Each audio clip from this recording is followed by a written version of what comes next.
Apenas si puede mantener un trabajo. Las palabras cayeron en la sala antes de que yo llegara. Tranquilas, ensayadas. Dicha por mi hijo como si fueran un acto de bondad. Como si al decirlas en voz alta se volvieran realidad. Sentí que la sala se inclinaba hacia él. Como pasa cuando una historia suena lo suficientemente responsable para que la crean. No lo miré. Mantuve la vista en la mesa donde mi nombre ya había sido reducido a un papel que no reconocía. La historia que vas a escuchar es una obra de ficción creada por el equipo de redacción del canal H2 Historias. Está inspirada en situaciones de la vida real para dejar lecciones sobre familia, sentimientos y valores humanos. Todos los personajes y sucesos son ilustrativos. Me llamo Ximena Ramírez, 67 años. Fuera del tribunal en la Ciudad de México. Siempre registraba todo bajo mi nombre de casada. Evitaba que mi título apareciera en registros públicos cuando podía. Ese día, quería que me vieran como cualquier otra demandada, hasta que yo decidiera lo contrario. El actuario leyó el título del caso con el mismo tono firme que usaba para todos los asuntos de esa mañana.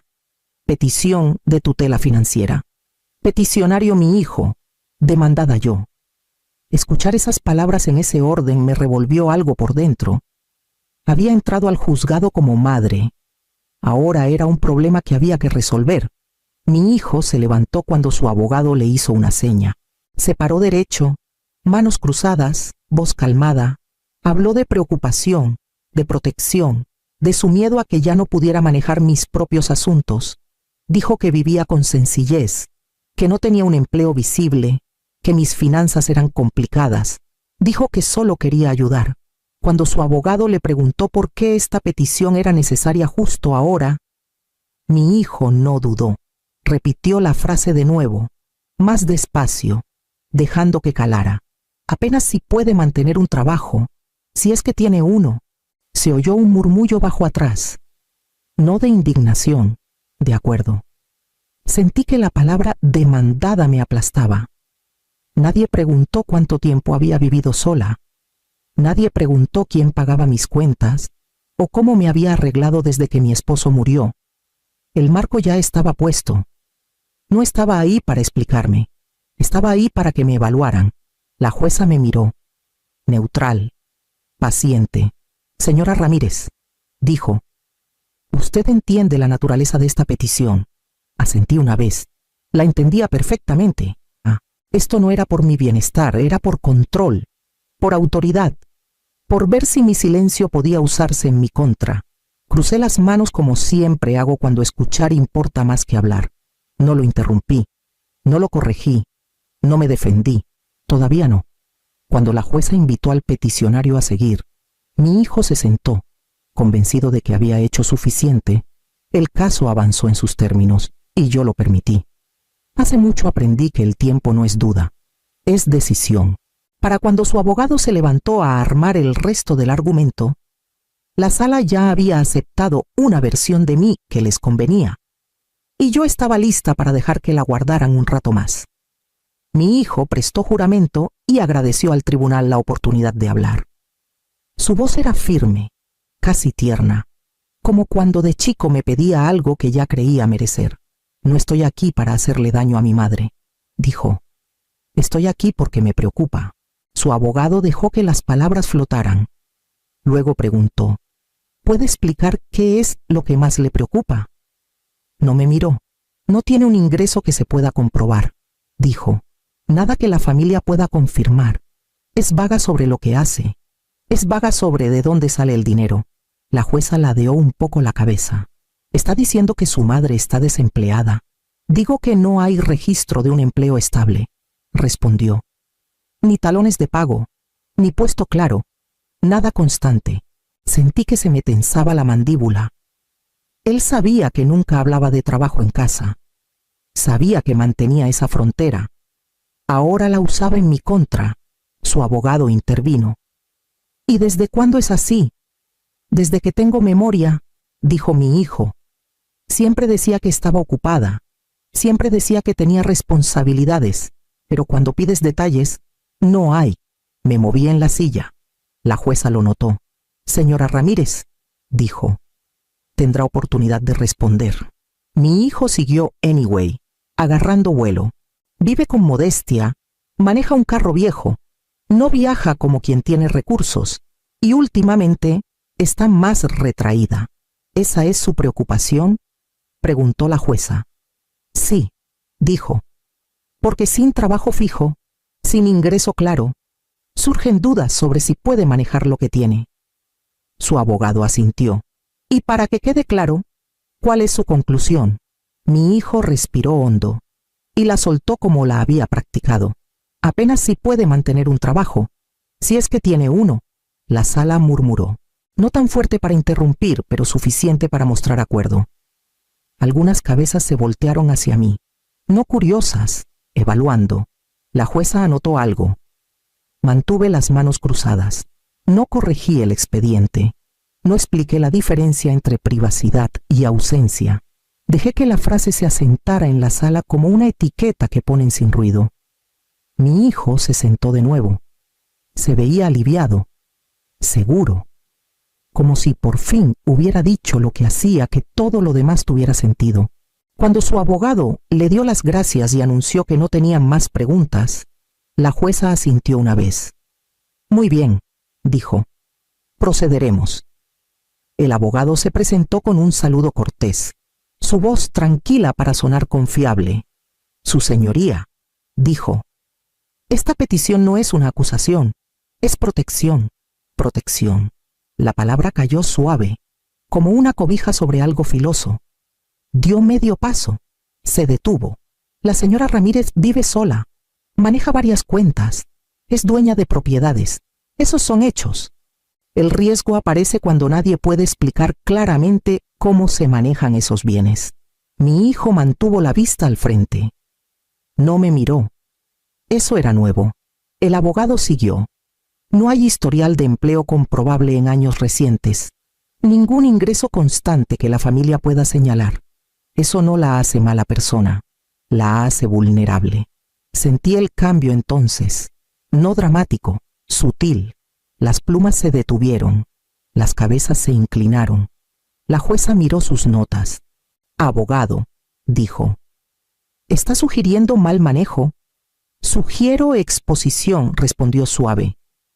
Cuando alguien vive con modestia a pesar de tener bienes importantes, surgen preguntas. ¿Se están agotando los fondos? ¿Alguien está influyendo en las decisiones? No lo sabemos, porque ella no dice. Se volvió un poco hacia mí. La señora Ramírez prefiere la privacidad. La respetamos. Pero la privacidad puede parecer confusión cuando hay bienes grandes de por medio.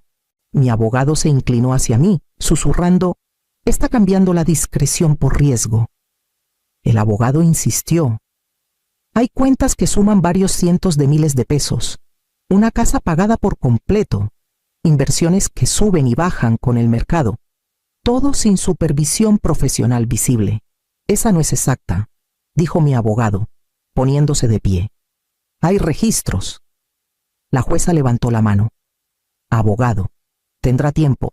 El abogado asintió, satisfecho. No decimos que la señora Ramírez no pueda vivir independiente.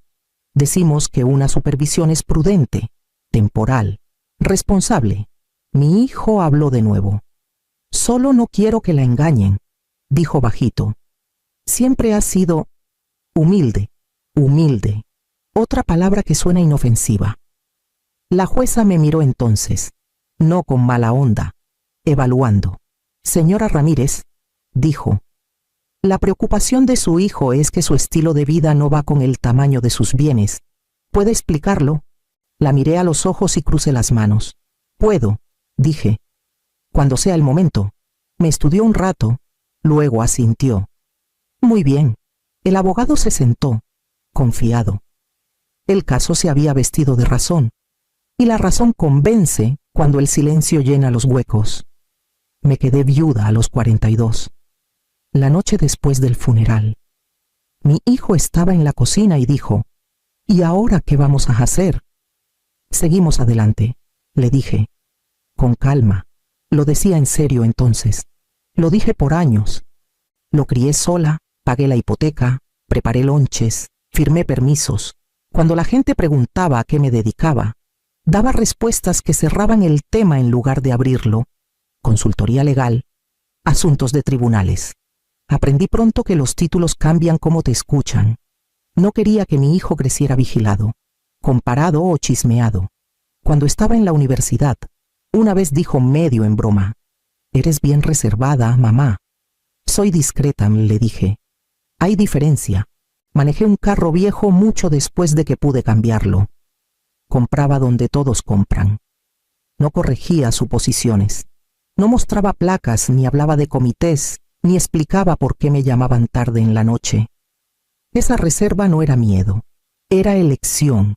Algunas mañanas, esa elección significaba salir antes del amanecer a sesiones donde el anonimato era una forma de protección.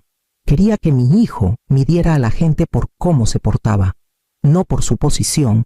Quería que creyera que la dignidad no necesita testigos. Así que mantuve mi trabajo separado de mi casa, mi autoridad separada de mi maternidad.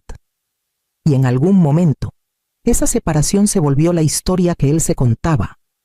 Una donde el silencio significaba vacío, una donde la modestia significaba menos, una donde la vida que nunca mostré era fácil de ignorar cuando ya no le convenía.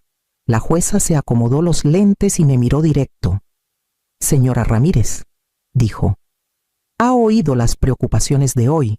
Necesito entender mejor su historial laboral». Mi hijo se enderezó en la silla. Ahora sí me miraba. De cerca, mantuve la voz firme. «He trabajado de manera constante por décadas». «¿En qué área?», preguntó la jueza. «En el campo jurídico». Hubo una pausa. No larga. Solo lo suficiente para que el aire cambiara. El abogado se levantó de inmediato. «Su señoría, con todo respeto, esa respuesta es justo el problema. El campo jurídico puede ser muchas cosas». Mi hijo agregó, bajito pero audible: «Siempre ha sido vaga». Volteé la cabeza hacia él. «Nunca preguntaste». No respondió. No necesitaba. El silencio ya hacía el trabajo por él. La jueza golpeó la pluma una vez. «Señora Ramírez, el tribunal no cuestiona su inteligencia. Evaluamos capacidad. Los detalles ayudan». «Lo entiendo», dije, «pero no voy a exhibir mi vida a pedido». El abogado agarró el momento. «Y esa renuencia, su señoría, es lo que nos preocupa. Se toman decisiones financieras importantes sin transparencia. Cuentas que suman varios cientos de miles de pesos. Propiedades solo a su nombre, sin supervisión profesional visible». «Esa no es cierta», dijo mi abogado poniéndose de pie. «Hay registros». «Llegaremos a ellos», respondió la jueza. Me miró de nuevo. «Señora Ramírez, ¿está dispuesta a proporcionar documentación de su empleo?» Asentí. «Sí, cuando sea apropiado». Mi hijo soltó el aire fuerte. «Ven», dijo, «ni a una pregunta simple responde». «No era simple», dije bajito. «Era calculada». La jueza levantó la mano. «Basta». Se echó para atrás, estudiándome, no con sospecha, con cálculo. «En este momento», dijo, «la duda es si su silencio es discreción o confusión». Esa era la línea. Discreción o confusión. Una me protegía. La otra podía costarme todo. Crucé las manos otra vez, sintiendo el peso de la decisión en la sala. El tribunal había llegado al límite de la paciencia, y yo estaba a punto de decidir cuánto más podía esperar la verdad. El abogado no esperó permiso. Se levantó como si el momento fuera suyo. «Su señoría», dijo, «hemos oído referencias repetidas al sistema de justicia. Con respeto, eso no es un título laboral, es una frase». Mi hijo asintió. Se veía casi aliviado. El abogado siguió. «La señora Ramírez no ha ofrecido documentación, ni empleador, ni registros de nómina, ni contratos. Si reclama involucramiento profesional serio, pedimos que lo demuestre». Mi abogado se levantó. «Su señoría, mi clienta ha explicado que…». «Esa explicación es justo el problema», lo cortó el abogado. es abstracta, y lo abstracto es peligroso cuando está en juego la capacidad financiera. La jueza se volvió hacia mí. Señora Ramírez, el tribunal necesita claridad. Ha mencionado trabajo relacionado con el sistema de justicia. ¿Puede respaldar eso? Sentí la mirada de mi hijo otra vez, expectante. ¿Seguro? Sí, dije. Puedo. El abogado sonrió leve. Entonces pedimos verificación inmediata. La jueza lo consideró. Señora Ramírez, ¿está preparada para proporcionar prueba de su historial laboral? Lo estoy, dije. Pero no solo con documentos. La sonrisa del abogado se borró. Su señoría, esto no es un espectáculo. No, dije, mirándolo a los ojos. Es responsabilidad. La jueza se inclinó adelante. ¿Qué propone exactamente, señora Ramírez? Respiré hondo. No para calmarme, para marcar el momento. Me gustaría llamar a un testigo, dije. Alguien que pueda confirmar mi rol, mi capacidad y mi posición sin duda alguna. Mi hijo se movió en la silla. ¿Un testigo? Dijo, antes de que su abogado lo detuviera. La jueza alzó una ceja. Depende de quién. No miré a mi hijo al responder. El presidente de la Suprema Corte de Justicia de la Nación. La sala se quedó quieta. No confundida, alerta. La jueza pausó. Luego asintió una vez. Dada la seriedad de una petición de tutela, el tribunal permitirá testimonio jurado limitado sobre capacidad profesional. Llame a su testigo. Y así. El peso en la sala cambió de manos. Mi abogado se levantó, pero la jueza levantó la mano. Deje que la señora Ramírez hable por sí misma. Me levanté despacio, no porque mis piernas lo necesitaran, sino porque la sala sí. Me gustaría llamar a un testigo, dije. El abogado de mi hijo ya estaba de pie. Su señoría, objetamos. Esta audiencia es sobre capacidad financiera, no endosos de carácter. Coincido, dijo la jueza tranquila. Entonces dígame por qué este testigo es relevante, señora Ramírez. Porque la pregunta ante este tribunal no es si prefiero la privacidad, dije. Es si soy competente. Y eso requiere a alguien que pueda hablar de mi trabajo, mi juicio y mi posición sin especular. Mi hijo se inclinó adelante. Mamá, esto no es necesario. Te miré entonces. Tú lo hiciste necesario. El abogado negó con la cabeza.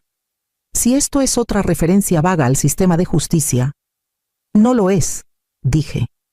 La mirada de la jueza se agudizó. ¿Quién es el testigo? No alcé la voz. No necesitaba. El presidente de la Suprema Corte de Justicia de la Nación. La reacción no fue escandalosa. Fue más fuerte. Las sillas crujieron. Las plumas se detuvieron. El abogado se quedó a media respiración. Esa es altamente irregular, dijo rápido. Su señoría, no tuvimos aviso. Pidieron prueba, respondí. Esta es. La jueza miró la sala. Luego a mí. ¿Está el presidente disponible? Sí, dije. Está disponible para testimonio jurado por video de inmediato. Mi hijo se medio levantó. ¿Esperando dónde? La jueza golpeó el mazo una vez. Siéntese. Se volvió al actuario. Llame al testigo.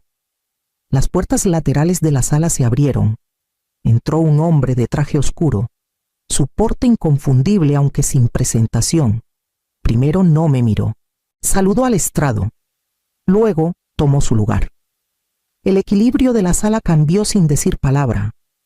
Lo que momentos antes parecía especulación ahora se sentía preciso, medido.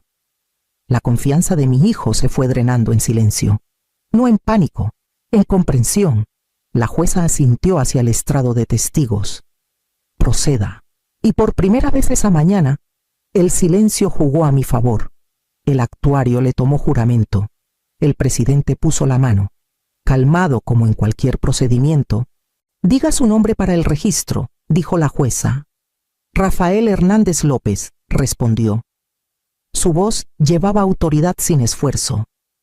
Presidente de la Suprema Corte de Justicia de la Nación. El abogado de mi hijo carraspeó. Su señoría. Pidieron verificación, dijo la jueza. La tienen. El presidente se volvió hacia mí.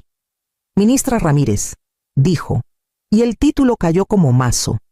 He trabajado a su lado por 8 años. La sala se quedó inmóvil. Siguió. Jimena Ramírez fue nombrada ministra de la Suprema Corte de Justicia de la Nación hace 8 años, después de una carrera distinguida en derecho apelativo. Ha escrito opiniones citadas en todo el país, presidido paneles de revisión judicial y pasado todas las evaluaciones requeridas de competencia, ética y declaración financiera. El abogado de mi hijo intentó de nuevo. Con respeto, su señoría, esta audiencia es sobre capacidad, y eso es exactamente lo que estoy abordando, dijo el presidente sereno. La ministra Ramírez cumple todos los requisitos de aptitud y ética de su cargo, incluyendo declaraciones financieras obligatorias y evaluaciones profesionales periódicas. Nunca ha habido hallazgo de deterioro. Cumple todos los estándares requeridos para una ministra en funciones. La jueza se inclinó adelante, incluyendo responsabilidad financiera. Sí, dijo. Sus declaraciones son completas. Sus bienes están legalmente a su nombre. Sus cuentas se manejan con precisión. No hay indicio de confusión, deterioro o influencia externa. El abogado se sentó. No le quedaba nada. El presidente miró al estrado. En mis 30 años en la corte, rara vez he visto una jurista con su disciplina. Ella eligió privacidad en su vida personal, no oscuridad en la profesional. Sentí que mi hijo se movía a mi lado. No volteé, pero lo sentí. La seguridad que lo había llevado toda la mañana se fue. Cuando por fin lo miré, su cara estaba pálida. No enojo, no miedo, reconocimiento. La jueza me habló. Ministra Ramírez, se corrigió. ¿Confirma este testimonio? Sí, dije. Cada palabra. Asintió. Luego miró al testigo. Gracias, señor presidente. Inclinó la cabeza y bajó.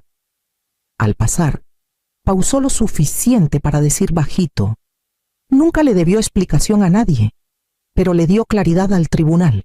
Al salir, el silencio quedó. No confusión, no duda, aceptación. La historia que habían armado alrededor mío se derrumbó bajo sus propias suposiciones. Lo que quedó no fue triunfo, fue algo más firme. La verdad, por fin dicha, y ya no negociable. La jueza no dudó. Cruzó las manos y habló con claridad que no dejaba lugar a discusión. La petición de tutela financiera se niega. Mi hijo respiró fuerte. Su abogado alcanzó una pluma. Luego se detuvo. La jueza siguió. El tribunal no encuentra evidencia de deterioro cognitivo, mal manejo financiero o vulnerabilidad. No se presentó reporte médico. No se pidió evaluación independiente. Esta petición se basa en suposiciones, no en evidencia. La señora Ramírez es completamente competente para manejar sus asuntos. Volteó la mirada a mi hijo. Lo que preocupa a este tribunal es la forma en que se presentó esta petición. Sus hombros se tensaron. La tutela no es una estrategia, dijo. No es un atajo para acceso. Cuando se usa mal, puede ser explotación de un adulto mayor. La palabra cayó pesada. Explotación. Me miró de nuevo. Todos los bienes quedan bajo control exclusivo de la señora Ramírez, sin restricciones, sin supervisión. Mi abogado soltó el aire. Yo me quedé quieta. La jueza habló a mi hijo una última vez. Se presentó como protector. La evidencia sugiere lo contrario. Cualquier intento futuro de interferir en las finanzas de su madre se verá bajo esa luz. Asintió una vez. No habló. La audiencia siguió. Papeles recogidos, sillas movidas, pero algo ya había cambiado. No solo el fallo, la postura. Al levantarnos, mi hijo por fin me miró. Su cara no estaba enojada, estaba pálida, sin certeza. La versión de mí en la que había basado este caso ya no existía. No dije nada. No necesitaba. El tribunal había hablado. Y las consecuencias, calladas como eran, durarían más que el veredicto. Nos vimos una vez más en el pasillo fuera de la sala. Mi hijo estaba ahí sin su abogado. Las manos vacías ahora, No pensé que iba a salir así. Dijo. Lo sé, respondí. Por eso salió. Tragó saliva. Intentaba proteger lo que quedaba. Lo que quedaba, dije suave. Nunca fue tuyo para proteger. Eso fue todo. Sin gritos, sin disculpas disfrazadas de excusas. 2 semanas después, me senté con mi abogado y revisé mis planes sucesorios. Límites claros, instrucciones claras, nada ambiguo para que alguien lo interprete como permiso. No saqué a mi hijo de mi vida. Saqué la confusión de mi futuro. Aprendí algo que ojalá hubiera entendido antes. Callar no siempre mantiene la paz. A veces enseña a otros que tu silencio es espacio donde pueden meterse. La fuerza no necesita anunciarse, pero sí necesita reclamarse. Si esta historia te llegó, tómate un momento para darle like al video, suscribirte al canal y compartir lo que piensas en los comentarios. Historias como esta merecen llegar a quien más las necesita. Me fui ese día no victoriosa, no amargada, sino visible. Y eso por fin entendí. No era soberbia, era respeto propio.